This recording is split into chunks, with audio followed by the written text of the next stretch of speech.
नमस्कार, मी मिलिंद भोसले, महाराष्ट्र राज्य कंत्राटदार महासंघ अध्यक्ष, राज्य अभियंता संघटना अध्यक्ष.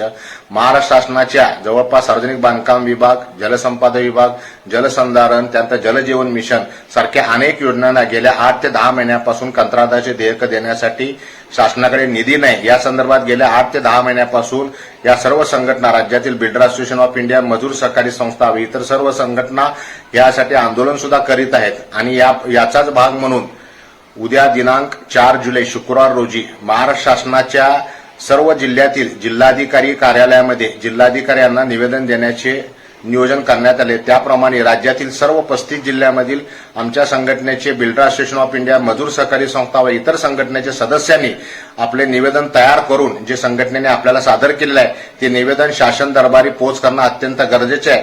मी या पत्रकाद्वारे आवाहन करतो की आपण सर्व जिल्ह्यामध्ये उद्या दुपारी 12:30 वाजता ते 4:30 वाजेपर्यंत जिल्हाधिकारी कार्यालयात जिल्हाधिकाऱ्यांना निवेदन द्यावे. धन्यवाद.